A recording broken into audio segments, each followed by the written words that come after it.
The Sealed Book.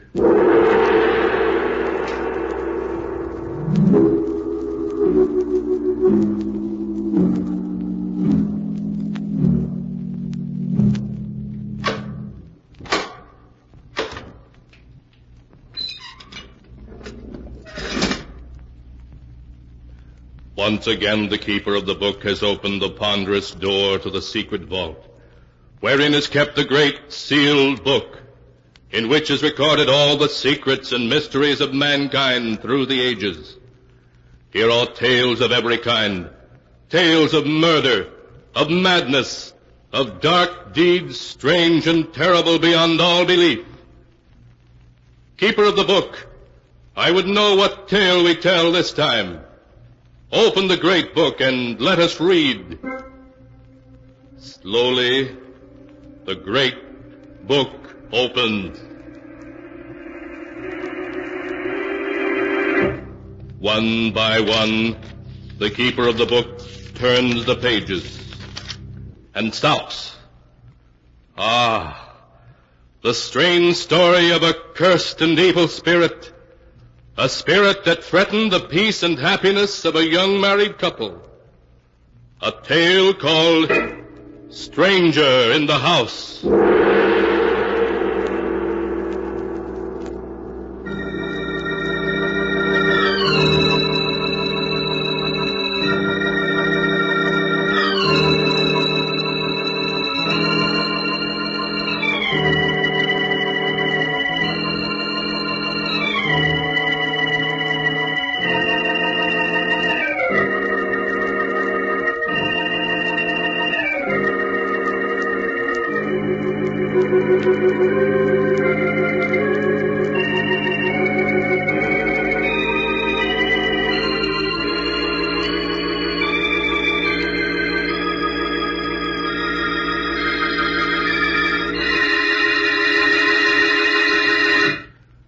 Here is the tale, Stranger in the House, as it is written on the pages of the sealed book.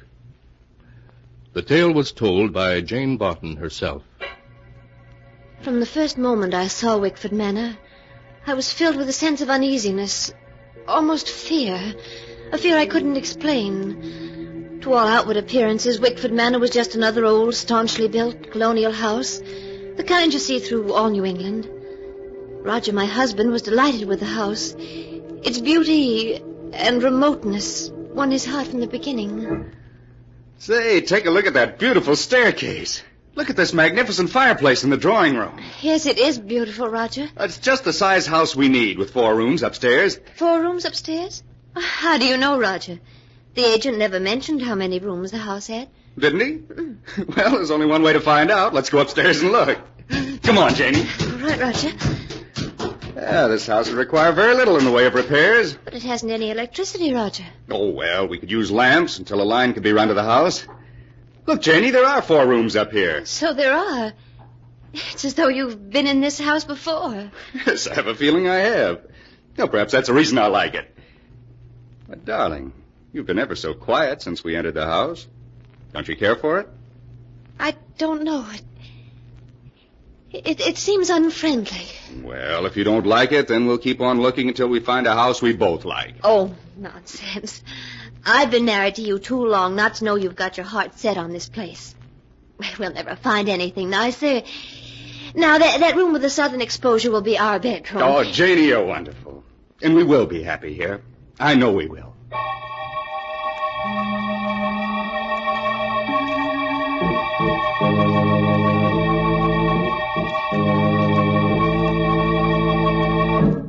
Because I loved Roger and wanted to see him happy, I buried my fears and agreed to the purchase of the house. The first evening in our new home, as I went about the drawing room unpacking our belongings, I suddenly realized how cold and clammy the room was in spite of the roaring fire. Beyond the feeble light of the oil lamp, the room was thick with fog. Suddenly it seemed to engulf me like a shroud, and I felt the icy coldness of the grave upon me. My heart pounded in my ears. I felt faint. After what seemed like eternity, the fog rolled away. The light of the lamp became brighter. I felt unbearably alone. I rushed out of the drawing room. As I opened the door to the study, I saw Roger seated before the fireplace. He was staring unseeingly at the ashes of a fire long since gone out. Roger. Roger. Roger! What? Oh, it's you, Jane. Roger, is anything wrong? Wrong? Yes, you seem so far away, remote. It frightened me. Do you smell perfume in here? Perfume? Why, yes. It's the perfume I gave you for your birthday, isn't it? No. No, it isn't my perfume. It smells like narcissus. Yes. So it does. How strange. Roger, what were you thinking of when I came in here? Why, I don't know. My mind was reaching out for something. Something in the past. But it was also confused. It was as if I were wandering in a fog. Wandering in a fog? Yes.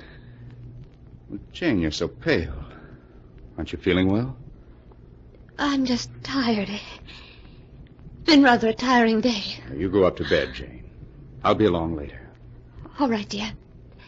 Don't forget to turn out the lamp when you come up. I won't.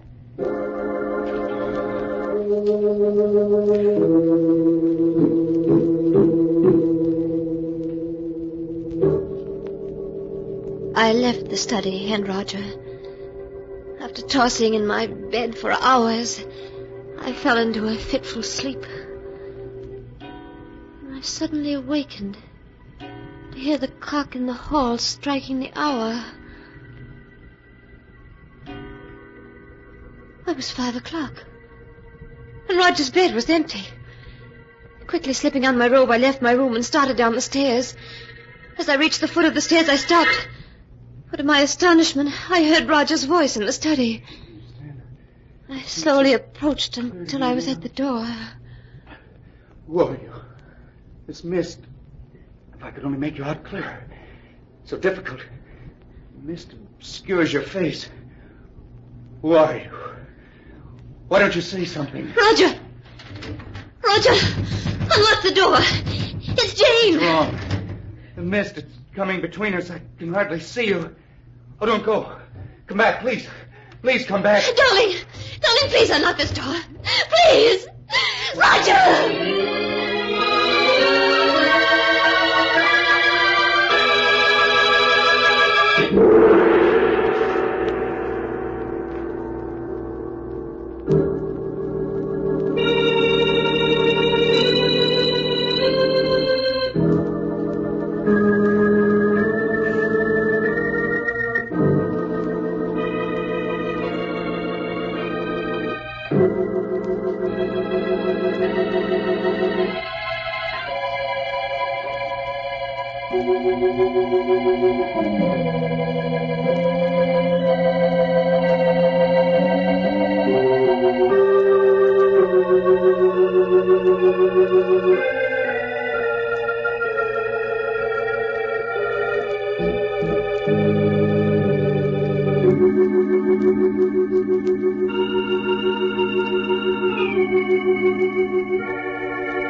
And now back to the story as it is written in the sealed book.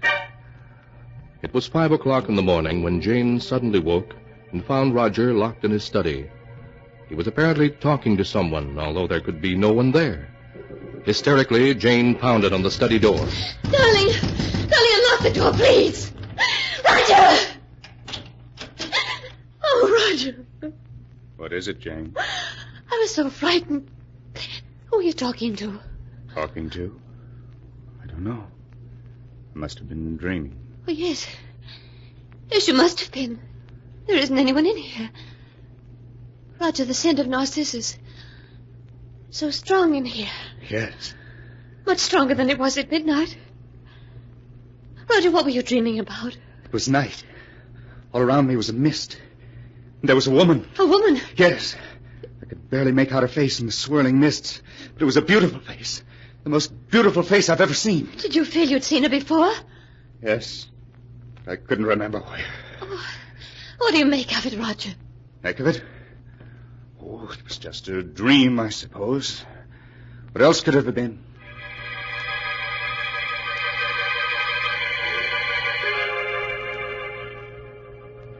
Roger said it was a dream. But in his heart, I knew he believed it was more than a dream.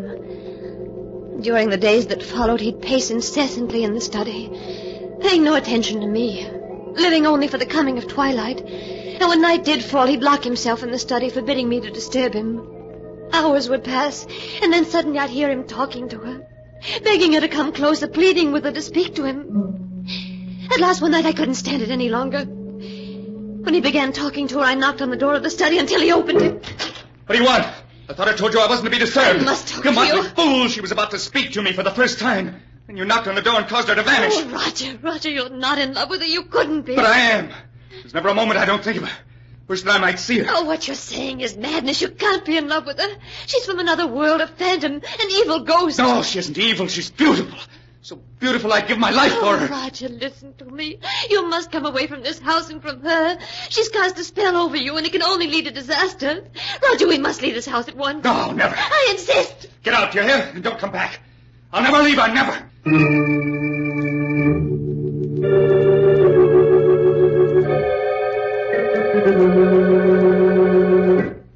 Dr. Smith, in view of what I've told you, do you think you can help me? Now, you say, Mrs. Barton, that when you drove out to Wickford Manor for the first time, your husband seemed to recognize the house? Certain things about it, yes. There's a history to Wickford Manor, though few people are familiar with it. A history to Wickford Manor? Yes. The house was built in 1811 by Martin Wickford for his bride, Harriet.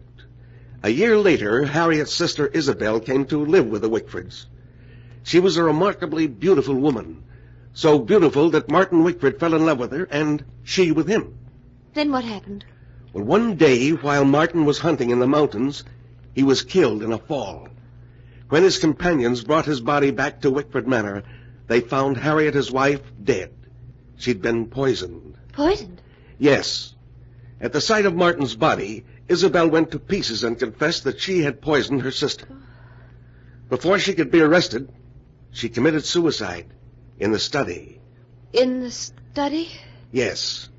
In the years that followed the tragedy, Wickford Manor had a succession of tenants, all of whom left after a brief residence. You mean they saw her, too? Well, the tenants made no claim of seeing anyone, but their fear of an unknown element in the house led them to leave. If the other tenants never saw her, why should Roger see her? Mrs. Barton, you said that your husband seemed to know many things beforehand about the house. Yes, I recall joking with him about it. I said it was as though he'd been there before. Perhaps he had, long ago, as another person. As another person? Yes. You mean Roger had once known Wickford Manor in some previous life? How else do you account for his remembrance of things that he'd never seen in this life? Oh, you're trying to tell me something, Doctor. What is it? Perhaps your husband and the spirit of the woman Isabel are able to bridge the gap of time and space, because they had once known each other in another life. Doctor, you don't believe that Roger was Martin Wickford? I don't know. What is happening at Wickford Manor is beyond the knowledge of the living. But this I do know. We must return to the manor at once, for the spirit that's abroad in the house is one to be feared more than death itself.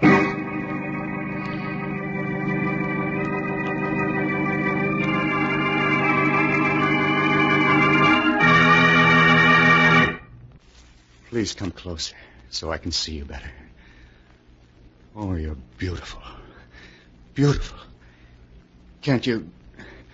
Won't you tell me who you are? We have met before, haven't we? Yes. We've met before. What? You spoke. I've waited so long for you, Martin. Why do you call me Martin? My name's Roger. It was Martin. Then. Then? What do you mean? Look at me, Martin. Look into my eyes. Don't you remember me? Yes, but where? Think, Martin. Think. Time is the barrier between us, but we shall surmount it. Think back into the dim past when you lived in this house and we loved each other. Isabel. Isabel! Yes, Martin. Isabel. Do you remember now? Yes, Isabel, yes. I remember everything up to the day I went hunting in the mountains and fell. What happened to me, Isabel? What happened to us? To our love? Don't think of that accursed day, darling, but think of the future. Our happiness together. Oh, yes, Isabel. Our happiness together. Roger.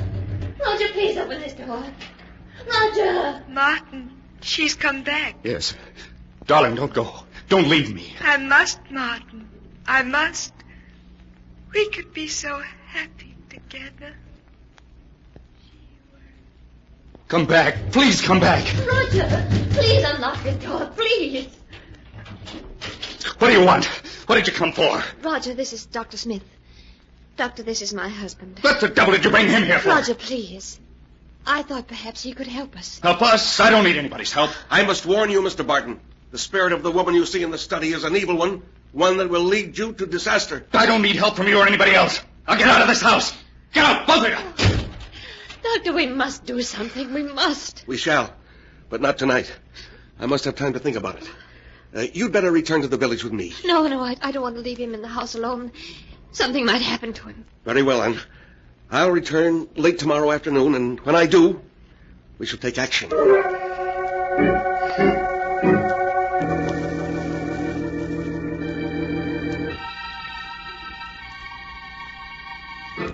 Isabel.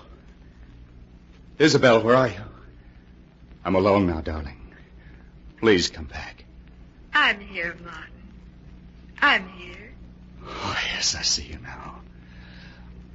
Promise you'll never leave me again, Isabel. I don't want to leave you, darling. But that woman is trying to come between us. Jane? Yes. She hates me, Martin. She will come between us if you don't get rid of her.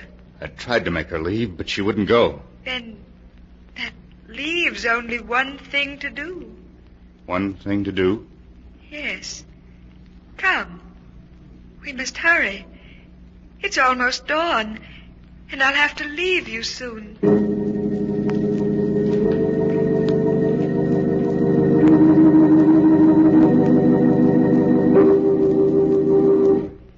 Look at her, lying there asleep, so defenseless. Yes, go ahead. Put your hands around her throat and squeeze. Oh. Hurry, Martin, before she awakens. Who's there? Answer her. It's Roger. Oh, for a moment I was so frightened. What time is it? It's just dawn. Hurry, Martin, I must leave. Yes. Roger. Roger, why are you looking at me like that? Oh, no, Roger. Tighter, Martin. Tighter until she stops struggling and is still forever. Isabel, don't leave me. Isabel, where are you? Isabel, please don't leave me, Isabel. Roger, she made you do it, didn't she? Oh, Roger,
And now to continue the story as it is written in the sealed book. As Jane finished describing to the doctor how Roger, urged on by the sinister spirit he called Isabel, had nearly strangled her, the doctor spoke. And then, Mrs. Barton, you say your husband stopped choking you and ran out of your room and down to the study? Yes, Dr. Smith. Oh, I should have known better than to let you remain in this house last night. Don't you see? This Isabel knows that if he murders you, he will then join her cursed spirit forever in this house. Oh, look. Look, it's growing dark out. Soon she'll appear to bewitch him again. Doctor, we must do something. Very well. This woman, Isabel, has been denied the peace of the grave because her sister's blood is on her hands. She belongs neither to the living or the dead, only to this house. If we could get your husband to leave, perhaps it would break the spell she's cast over him. Yes, but he absolutely refuses to leave. Then we must force him to. I could very quickly give him a hypodermic and render him unconscious. Yes. Then we could carry him away. And to make sure he never returns to this house, we must burn it to the ground before we leave. Yes, we will burn it. And the evil that's in it. Then if you'll lead me to the study. All right, Doctor. Have you the hypodermic ready? Yes. Now, when your husband opens the door, just gain his attention for a moment. Long enough for me to give him the injection. Yes, very well. Roger. Roger, open the door. I want to talk to you. What do you want? Why has he come back to this house? He's come to take me away, Roger. To take you away? Yes. Good. I'm glad to see you. What have you stuck me with? What's that in your hand? Just a hypodermic, Mr. Barton. A hypodermic? What are you up to? You're trying to take me away from this house. From her. Well, I won't go. I won't go. Do you hear? You'll... Oh, Doctor, quick, quick, he's falling. I've got him, Mrs. Barton. Now, I suggest you take that lamp and smash it on the floor. Yes. Let's burn the place down to the ground. Yeah, that's it. Now, you'd better help me carry your husband out of the house. In a little while, this house will be a raging inferno.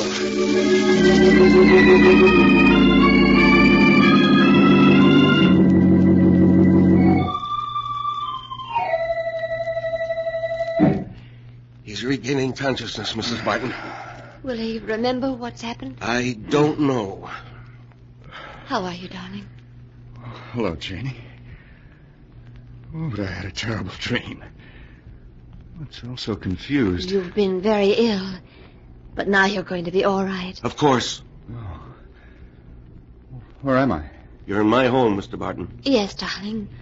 Our house burned down last night. Burned down? Oh, that's too bad. Well, we only had one night in our new home. One night?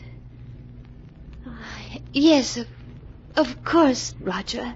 Well, Mrs. Barton, in spite of the loss of your home, I think you were very fortunate, for there are things far worse than fire. Yes, Doctor. And I can never thank you enough for breaking the bridge between the past and the present. What are you two talking about? Oh, nothing, darling. Nothing at all.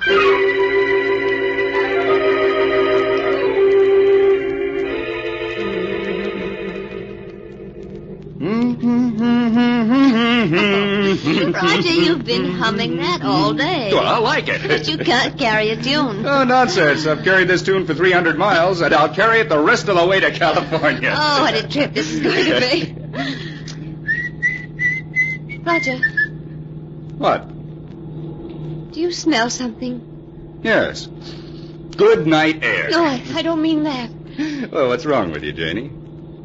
Don't you smell it? What?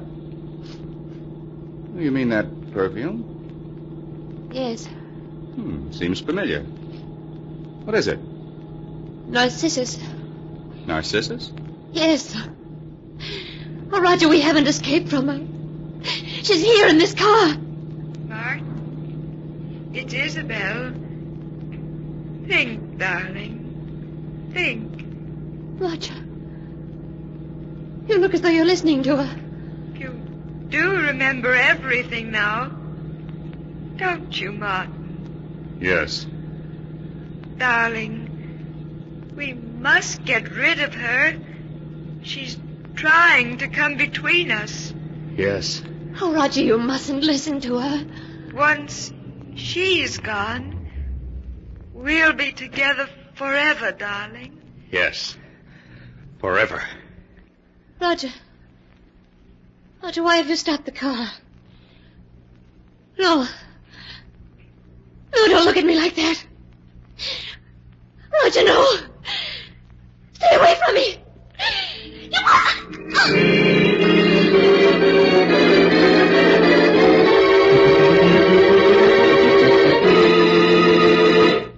A few hours after Jane was found strangled in the abandoned car, state police arrested Roger Barton and charged him with murder. Strangely enough, as Roger was being hanged for his crime, witnesses at the execution noticed a strange scent of perfume about the gallows. Some people said afterwards that it was Narcissus, and they remarked on the expression of joy on Roger's face as he died.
And now, keeper of the book, before you close the great volume, show us the tale we tell next time.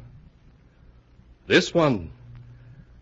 Ah, yes, a weird and incredible tale of a wife who was being blackmailed because of her past. But because she did not know the identity of her blackmailer, she suffered 1,000 times over. The tale is called Out of the Past. Be sure to be with us again next time when the sound of the great gong heralds another strange and exciting tale from The Sealed Book.